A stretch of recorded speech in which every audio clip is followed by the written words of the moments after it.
弟兄姊妹早晨，咁咧雖然今日係打風日啦，咁但我哋仍然繼續講保羅神學面面觀系列嘅第三次。咁咧今次嘅題目咧就叫做天啟保羅啊，係一個好有趣嘅題目嚟嘅。咁我就揀咗一個經文，就係哥林多後書12章1到4節。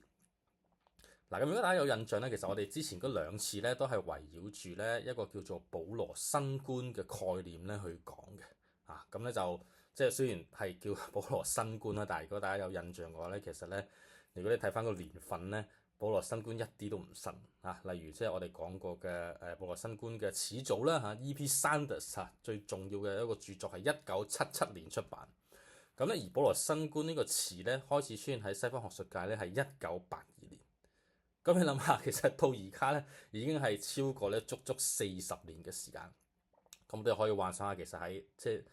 40年入邊，其實即係呢個保羅神學嘅一個研究，其實係已經係發展得好緊要啦，係咪？咁所以今日咧，我哋去睇另一個即係喺保羅新觀之後啊，亦都好流行嘅一種研究嘅一種即係方向啦，就係俗稱叫天啟保羅。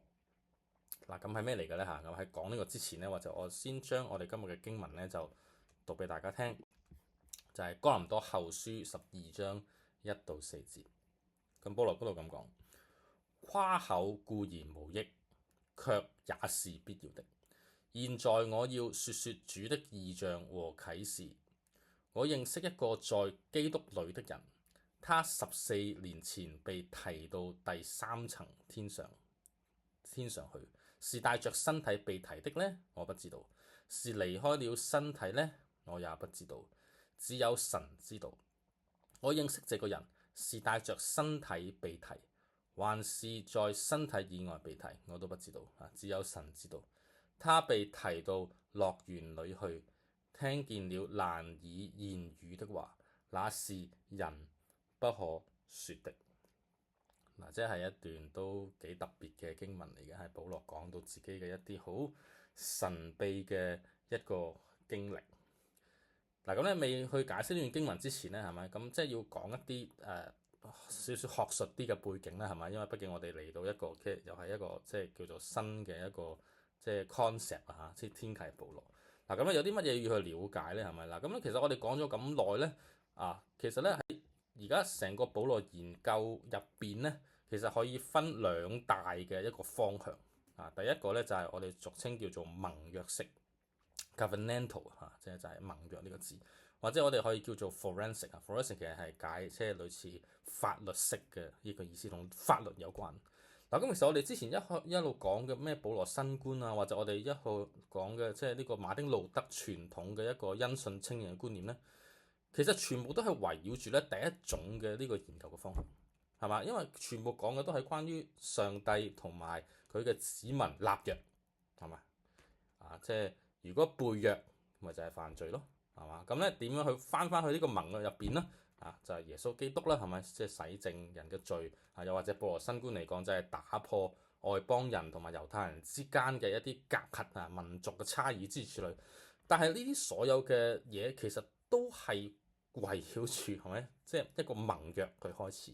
咁呢個係一個好大嘅思考方向啦，係咪？咁但係唔係唯一嘅，唔係唯一嘅咁咧。而另一個保羅研究即係你可以話係近呢即係10年20年咧比較流行嘅咧，唔係用盟約去思考關於保羅所講嘅嗰個福音或者神學，而係用一個叫做天啟式英文就係 apocalyptic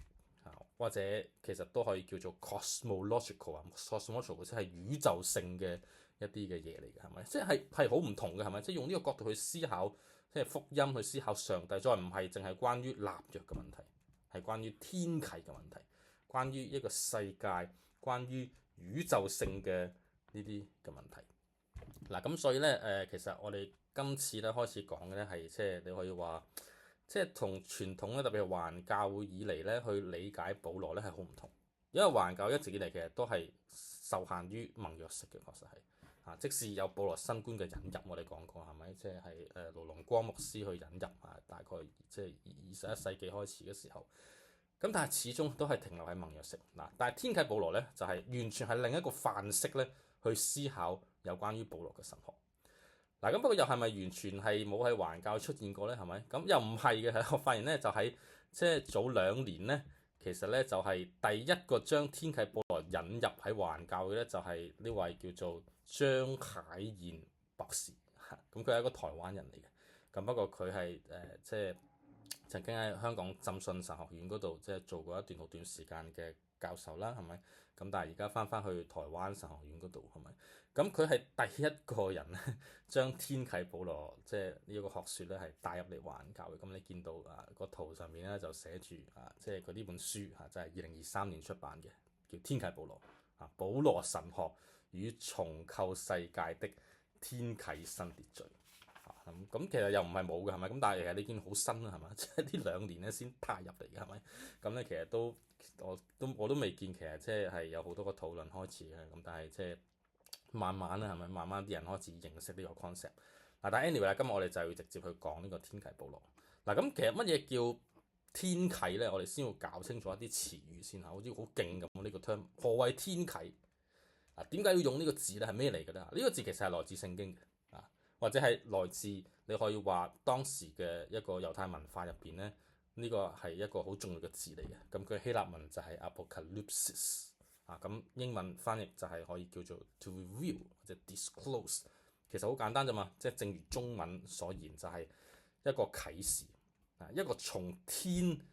而嚟嘅啟示或者揭示一啲嘢本來隱藏咗嘅，但係而家要揭示。咁我哋俗稱嘅天啟思想 Apocalypticism 咁其實咧喺我哋嘅所謂嘅第二聖殿時期嘅猶太教，即係你可以話係耶穌時期啦，或者保羅時期嘅一個猶太教咧，係非常流行，好流行嘅。你可以話係當時嘅一個主導嘅一個思想因為我哋可以幻想下即係因為當時即係其實猶太人係已經亡國㗎啦。咁咧，佢哋係其實好想去尋求一種從上即係天上而嚟嘅啟示。咁所以天啟思想係可以係即係喺當時係十分之有共鳴嘅。咁咧，而喺嗰段時期咧係產生咗好多咧，我哋俗稱咧叫做天啟文學嘅一啲文獻Apocalyptic literature 如果你有聽過咧，就係例如以諾一書啦即係一啲典外文獻嚟嘅，就係當時係產生嘅同天啟思想有關。或者我哋之前亦都成日提嘅死海古卷啦，入邊咧有一卷書叫做戰卷即係講一啲即係末世嘅戰爭咁咧亦都係屬於天啟文學，亦都係嗰段時期去產生。咁咧而我哋其實新約聖經入邊咧嘅啟示錄咧即係最後一卷書咧，好多時候咧都係會被形容為一種叫做天啟文學係嘛？即係可能大家都有聽過係嘛？因為都係講啟示係嘛，從天上而嚟嘅啟示即係無論係關於末世啦，無論係關於即係災難啦，各方各面都好係嘛。咁總之亦都係可以歸類為呢一種咁所以咧就即係天啟思想或者天啟文學咧，其實咧對於咧我哋去了解或者重構咧保羅思想咧係好重要，因為呢種思想就係當時最流行即係唔係我哋即係之前所講嘅即係嗰啲即係因信稱義喎，反而係嘛？即係反而係天啟思想喺保羅未出世之前已經係流行於當時嘅猶太文化入邊咁所以呢個就成為咗一個咧學者咧去重新去研究保羅究竟講啲乜嘢，係咩為之福音乜嘢即係點解，即係佢嘅思想係點樣咧？一個好重要嘅一個背景。咁講起天啟咧或者天啟文學咧，就一定要提一個學者嘅非常之有名嘅你一定會去見到佢嘅，就係一個叫做柯林斯嘅一個教授John J. Collins。咁佢其實咧係一個舊約學者嚟嘅咁不過因為佢嘅影響力太大，即係幾乎你去即係無論讀新約或者甚至讀讀神學各方各面咧，只要接觸到天啟呢個 concept，幾乎一定會引用佢，因為咧佢就係即係最早咧為呢個天啟呢樣嘢咧或者天啟文呢樣嘢落定義嘅一個人到今日咧我哋都仍然引用緊佢呢個定義咁即係來自咧佢呢一本書咧就係應該冇記錯係1982年嘅，已經係即係 The Apocalyptic Imagination 右下角嗰本書。咁入邊咧就去定義何謂天啟咁或者我讀一讀俾大家聽啦。佢就話即係天啟或者天啟文學就係 a genre of revelatory literature with a narrative framework 就係即係一種啟示性嘅文學題材。咁但係咧有故事嘅喎，佢話a narrative framework。咁 in which 即係喺呢個故事入邊咧 ，a revelation is mediated by an otherworldly being to a human recipient。即係呢個啟示入邊咧，就係有一個中介人啊，即係來自即係呢個世界以外嘅啊，咁就係將呢個啟示傳俾人類啊。咁其實當然通常都係天使係咪？即係或者甚至係上帝自己啊，即係去傳遞呢個啟示。咁去講啲咩咧嚇？Disclosing a transcendent reality which is both temporal, insofar as it envisages eschatological salvation, and spatial, insofar as it involves another supernatural world。呢個啟示嘅內容係咩咧？咁 John Shugrun 就話係一個超越性嘅現實嚟嘅，即係唔係呢個世界嘅，係講緊一啲超越呢個世界嘅一啲嘅信息嚇，咁可能係同時間有關嘅。咁咧，而且特別咧係同末世嘅救贖有關嘅 eschatological salvation， 咁而且咧係同空間有關係一個超自然世界嘅空間，即係好犀利嘅係嘛？咁簡單嚟講咧，就係即係呢個天啟咧，就係去即係上帝啊，去向人類咧去啟示一啲唔係呢個世界嘅嘢，係一啲好特殊嘅啟示，係有啲好重要嘅信息係同末世有關嘅，通常嘅一種嘅文學題材或者嘅一種思想。咁呢個咧就係我哋即係俗稱嘅天啟或者天啟文學，即係佢唔難明嘅係咪？即係呢個中文其實都已經翻譯得幾好㗎啦，係咪？天啟非常之直白。咁咧有咗呢個背景之後咧，咁我哋翻返去咧我哋今日嘅經文入邊咁點樣可以幫助我哋理解到即係哥林多後書12章呢段經文咧？咁而且究竟即係天啟保羅係即係有啲咩咁重要咧？咁咧，我哋翻返呢個經文嘅時候咧，其實我哋好容易就會發現咧，有一啲嘅即係關鍵字咧，其實的確咧係好反映住咧呢個天啟思想即係例如呢度提到保羅話：現在我要説主的異象和啟示，係嘛？即係佢話保羅話自己見到異象，甚至係即係接收到啟示，咪天啟咯，係嘛？啟示佢話我認識一個係基督裏邊嘅人。要注意呢個其實佢講緊佢自己，即係只不過用第三人稱咧比較婉轉嘅手法去形容佢自己。即係佢話佢認識一個基督裏面嘅咪自己咯。佢話保羅佢喺14年前佢自己被提到第3層天上去，哇好犀利喎，係咪？即係呢個講緊天堂係有唔同嘅層數。佢話佢14年前曾經去過天堂嘅第3層，咁但係身體被提定係點樣咧？佢唔知道啊。總之佢。即係佢有一個好神秘嘅一個好神奇嘅狀態去咗呢個地方咁然之後咧，佢甚至講到咧，他被提到樂園裏去樂園我哋通常係理解為即係可能係一啲無論係陰間啦入邊嘅一個享福嘅部分，定係天堂嘅一啲底層嘅一啲享福嘅部分都好。咁總之唔係呢個世界嘅嘢嚟嘅。咁佢就話喺呢個空間入邊，佢聽到一啲難以言喻嘅説話，係人唔能夠講，就係啟示。就係天啟好得意㗎呢段經文咧，係保羅去憶述翻咧佢14年前，其實14年前就係佢大概啱啱去，你可以話成為基督徒嗰個時候或者甚至佢係解釋緊咧，其實佢係點樣成為基督徒嘅咧其實就係透過天啟開始咧去成為基督徒嘅咁所以呢個係一個好重要嘅線索嚟㗎。即係如果我哋去問，我哋要明白保羅嘅神學，我哋要明白保羅講嘅福音救贖因信稱義各方各面嘅呢啲神學思想，其實我哋就要知道究竟保羅係點樣開始佢呢個信仰嘅。佢開始信仰嘅方式唔係去思考關於行為啦、信心啦，我哋即係馬丁路德嗰種嘅成日講嘅呢種律法啦，係咪點樣即係得着神嘅一個。即係接納以致能夠因信稱義，唔係呢啲，通通唔係呢啲佢嘅開始點保羅神學、保羅信仰嘅一個開始點係由天啟開始領受到一啲從天上而嚟嘅異象，係關於即係唔係呢個世界嘅超越呢個世界嘅一啲信息，係咁樣開始喎。咁所以咧，其實咧，我哋好多時候講到保羅嘅人生即係其實我哋一定會講到咧，其實佢嘅信主嘅經歷就係喺一個我哋叫做大馬士革嘅路上去遇見主係咪？咁你睇下呢幅圖係咪？就係即係突然間咧睇到一道強光，咁咧啲即係呢個光強到咧，佢嘅眼咧都盲埋，係咪？咁咧就係，然之後佢又聽到聲音，係咪？即係話，即係耶穌同佢講：你點解逼迫我？即係咁樣開始嘅，係咪？即係《使徒行傳》第9章啊，你就可以睇到。嗱，咁所以呢個其實就係一個天啟嘅經歷，係嘛？即係佢，即係保羅佢自己根本係冇諗過即係要去傳揚耶穌基督嘅。當時佢係逼迫教會㗎，佢係即係猶太教嘅入邊嘅法利賽人。咁但係佢突然間喺有一日喺呢個路上去預見到上帝嘅啟示，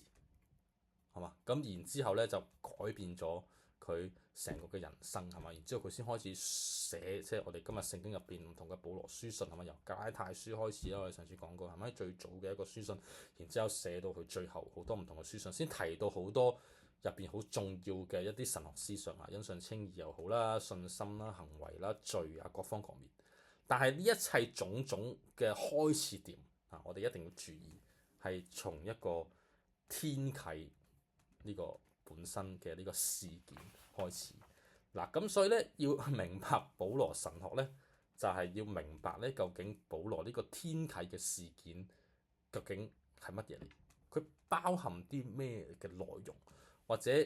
點解會咁樣開始嘅咧？嚇，呢個事件對於成個早期教會、成個早期基督教信仰嘅一個建立，究竟有幾咁重要咧？係咪？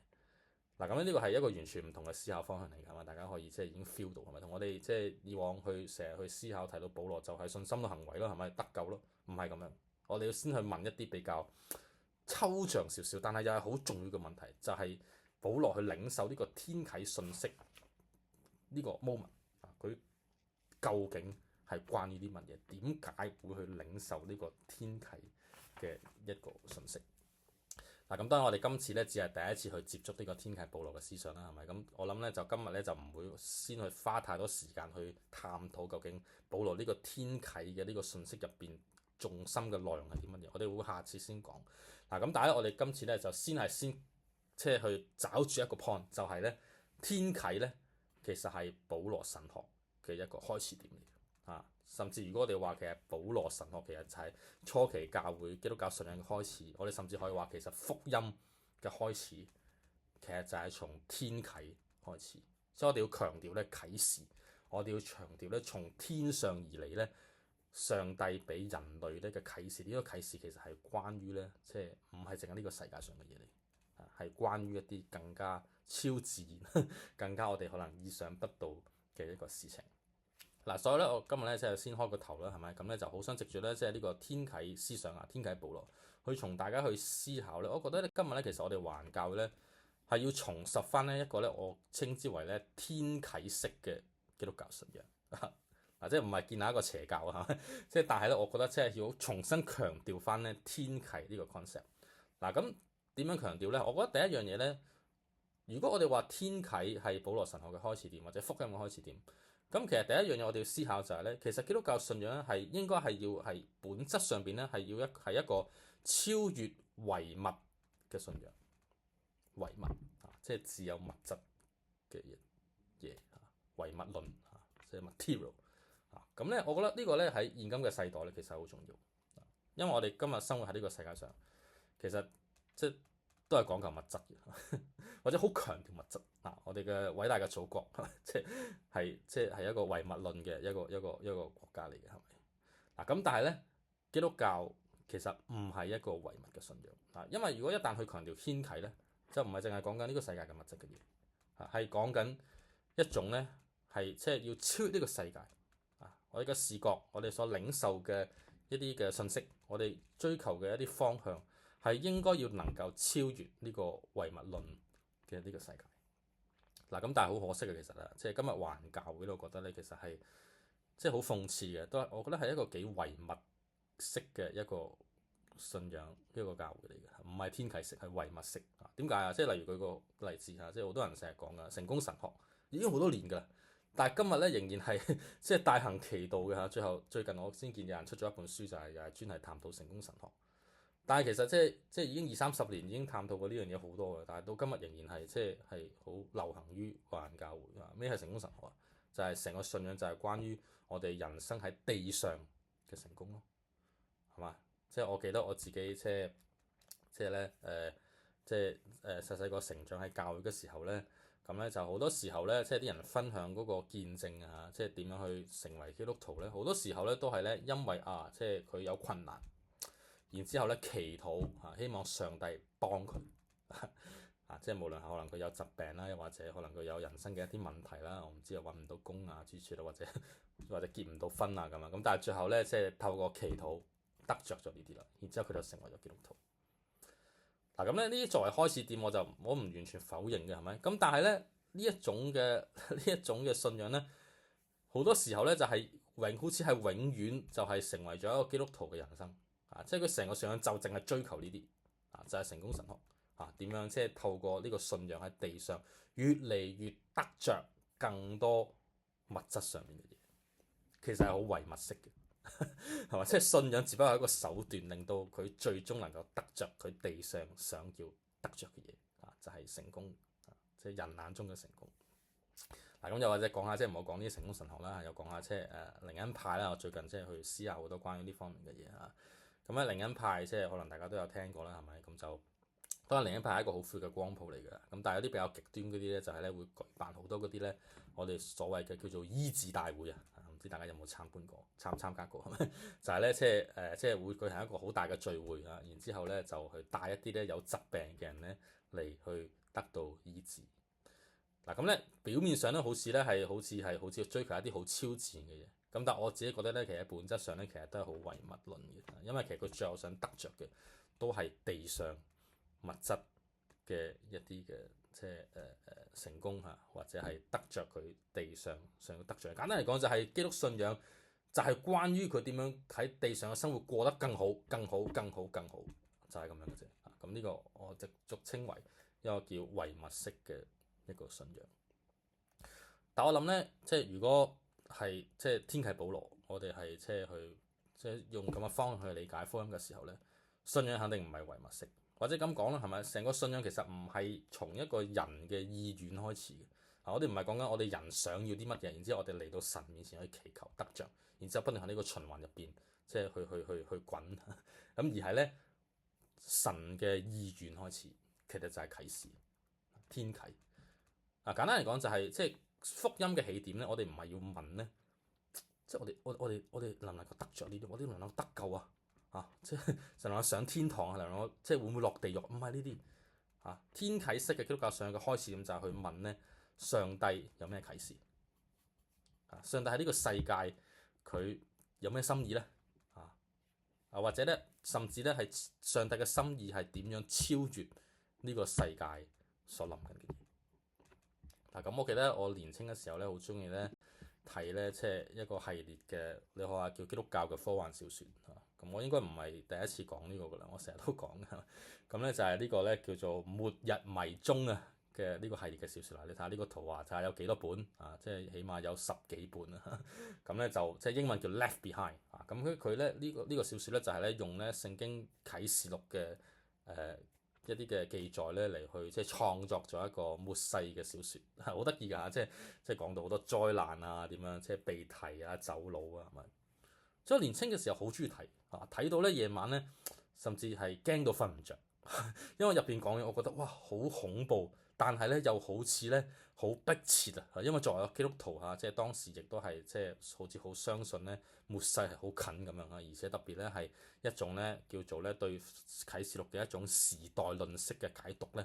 咁咧係覺得咧即係自己係應該要睇下會唔會被提定係留喺度承受災難諸如此類。咁當然啦，而家回頭睇翻啦，當然啦，即係呢種時代論式嘅解讀咧，其實係有啲問題嘅，係咪？咁但係咧，我又開始慢慢又覺得咧，其實咧呢一類小説啦，或者呢一類對啟示錄嘅理解，呢類對基督教末世嘅理解咧，其實咧又最少有一個好處嘅，佢真係講天啟嘅，係嘛？即係佢唔係關心地上嘅嘢嘅喎，係嘛？佢真係突然間好似將咧即係信仰嘅目光咧轉向一啲即係超越呢個世界嘅嘢。無論係將來又好無論係末世發生嘅嘢都好佢講到好似即係上帝有一個大嘅計劃去運行緊咁樣咁咧就，但係我哋即係作為信徒嘅就係要能夠係參與到上帝呢個計劃，就免得咧被排除。咁你咁樣諗咧，又唔係完全即係冇好處嘅，係咪？咁咁但係當然問題就係即係冇人可以預測到未來係點啦，係咪？咁但係咧，我哋又要諗咧就係，所以即係點解我慢慢覺得咧呢啲系列嘅小説咧點解會咁受歡迎咧？係咪你見到全球銷售6000萬冊喎？其實又唔係冇道理，即係其實亦都反映住其實即係世界上其實有好多人咧嚇，或者好多信徒咧，其實都係好想尋求呢一種咧從上帝而嚟嘅啟示嚇。雖然咧即係今日嘅華人教會好，我覺得係好唯物論式咁，但係歷世歷代其實好多信徒嚇，其實都覺得信仰係應該係要即係談及咧一啲超越世界嘅嘢嚟。咁天啟嚇，咁所以天啟嘅思想當然啦，即係頭先已經講過，其實係源遠流長，喺保羅出世之前嘅猶太教已經存在。咁所以我諗呢個確實係好符合呢個基督教嘅一個本質嚟嘅。確實我哋要就係呢個信仰本身入邊係要問一啲超越性嘅問題，係要超越呢個世界嘅唯物論嘅一種嘅思潮。嗱，呢個第一樣嚇，我覺得即係我哋今日要去重拾翻呢個天啟式嘅基督教信仰係要超越唯物嘅。如果唔係，即係其實信仰係即係冇咩好講嘅。嗱，咁第二樣嚇，我要同大家思考呢個天啟式嘅基督教信仰咧，亦都係一個咧追求咧呼召嘅信仰。但如果話保羅咧，佢嘅信仰嘅開始點係透過天啟咧，我哋都可以咁講嚇。呢個天啟所帶來俾保羅嘅改變咧，就係咧。佢領受咗上帝嘅呼召，係嘛？即係由佢係即係喺大馬士革遇見咗主之後，佢嘅人生其實就係俾上帝呼召去成為咧外邦人嘅使徒，好明確嘅嗱。所以呢個天啟咧，又唔係話即係淨係即係滿足人嘅好奇心，唔係嘅，係咪？即係哇，好想知道咧，即係超越呢個世界以外嘅一啲即係神秘嘅信息，係一種獵奇嘅心態，又唔係咁樣嘅。呢個天啟咧嘅最終目的咧係希望咧達到咧上帝向人作出呼召，呼召人咧去跟隨上帝呢個係天啟嘅一個目的嚟嘅。所以我諗呢個好重要嘅嚇，即係天啟式基督教信仰係一個非常之講求呼召嘅信仰。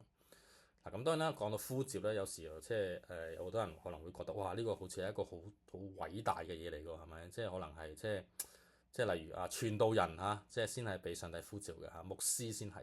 咁，但係即係其實即係你可以話最少近呢10年啦，其實呼召觀呢樣嘢咧，慢慢已經係普及化咗。其實好多信徒咧，慢慢都會去講咧，其實我哋每一個人咧都係被上帝呼召咁咧，即係無論係呼召佢喺呢個世界上邊佢自己嘅崗位啦，又或者佢自己嘅人生啦，有一啲嘅嘢要做啦，係咪？其實呢啲通通都可以去理解為咧，即係呼召咁，呢個亦都好符合咧基督新教特別馬丁路德所講嘅信徒皆祭司係咪？即係每一個人都係應該要領受上帝嘅呼召。咁但係問題即係如果我哋而家講天啟基督教呢個呼召咧，就唔係咧，即係咧我哋即係喺度齋等咧就可以發生如果話天啟係帶來呼召，咁即係話咧，我哋要追求呼召嘅時候咧，我哋其實就要追求呢個天啟，我哋要去問亦都係翻返去嗰個問題，究竟上帝有啲乜嘢啟示俾我哋咧？呢個可能係好個人化嘅，呢個可能係每個人呢嘅領受都好唔同。咁但係我覺得信仰係要講呢樣嘢嘅，個人與上帝之間有冇領受到上帝俾你要做嘅一啲嘢，俾你嘅呼召。俾你嘅天啟有呢個天啟，你嘅信仰先能夠走喺即係上帝嘅帶領入邊去追求呢種係好竭力咁去追求，究竟此時此刻每一個 moment 究竟上帝係要你做啲乜嘢而唔係即係每個禮拜即係就係 keep 住咗基督徒然之後平時其實都差唔多。即係我諗呢個唔係天啟式基督教，即係天啟式基督教係好追求一個呼召。咁最後或者分享我自己一個我覺得都可以叫做天啟式呼召嘅一個經歷啦，係咪？咁咧就即係我記得即係我未讀神學之前即係有啲人都會知嘅，係咪？咁我係做即係一個心理輔導員。咁咧事實上咧，我覺得咧即係我總係會記得咧係我做心理輔導員咧係有一個剎那咧係我自己覺得係好似咧好領受到上帝嘅 calling 咁然之後令到我真係要做一個抉擇去即係讀神學。嗱，咁當然咧讀神學嘅心其實醖釀咗好耐㗎啦，或者即係成為一個即係全職侍奉嘅人。咁咧就即係話説咧，就即係我嗰時做緊一個即係戒毒嘅一個中心啊，係咪？咁咧有一晚咧，即係要輪班嘅嚇，咁我就自己坐喺 office 嗰度。咁其實當時我心入邊咧有一個即係掙扎咧，係去思考緊嘅就係咧，我當時應該要繼續去走心理學嘅道路啊，定係要即係放棄呢啲去轉做走神學嘅路，係重新嚟過嘅，屬於係咪？咁其實當時我亦都係已經報咗咧澳門大學嘅臨床心理學嘅碩士咁。嗱咁，但係我好記得嗰個晚上咧，我自己去沉思嘅時候咧，我彷彿就好似即係聽到一個天啟嘅聲音，去催逼住我咧，呢一刻要做抉擇，唔能夠再拖啊！你再等落去，即係其實即係究竟係有咩意思咧？係咪？咁當然我其實即係已經係即係好想去走神學嘅路。咁我記得嗰個晚上咧，我就真係去即係我已經收到咧澳門大學嘅一個 offer。咁但係咧，我當晚咧就去即刻 reject 咗佢，即刻就當係撳個掣 send 個 email 啫，係咪？即係 reject 係咪？咁但係咧呢一個 moment 咧，對我自己人生嚟講就好似係一個天啟式嘅一個抉擇一樣。我呢一刻我要咩一個 decision？我要去即係追求，為信仰去徹底去真係要付出一啲代價。當然啦，我唔係話即係每一個人都要走神學嘅路啦，係咪？咁我都即係已經唔係第一次強調，係咪？咁有啲人可能去做其他嘢，係咪？咁有啲人可能係調翻轉嘅，係咪？即係我睇過啦，即係例如史懷哲，係咪？史懷哲呢個名人我都講過，係咪？佢係從即係一個聖經學者，一個即係你可以話即係從事神學嘅人啊，轉翻做醫生，係咪？都有嗱。咁但係我想講嘅就係咧，每一個人啊，每一個基督徒其實都係要去時時刻刻去追求呢種呼召。究竟上帝有啲乜嘢啟示俾你？要你喺呢個時候去 make 一啲 decision，係為信仰唔係為到呢個世界，甚至唔係為到自己咁。所以天啟式嘅基督教信仰係一種好徹底捨己嘅一種信仰嚟。當領受到從上帝而嚟嘅啟示，就要坐言起行，去回應呢個呼召。我諗呢一方面其實喺今日華人教育亦都係非常之需要。我哋即係可以有好多掛名嘅基督徒，但係真正能夠回應到上帝呼召嘅基督徒，真正能夠去得着天啟基督徒而有所回應嘅，又有幾多呢？咁咧就但願我哋即係去透過天啟保羅今日係第一次啫，係咪？去開始去從天啟式嘅角度去思考福音，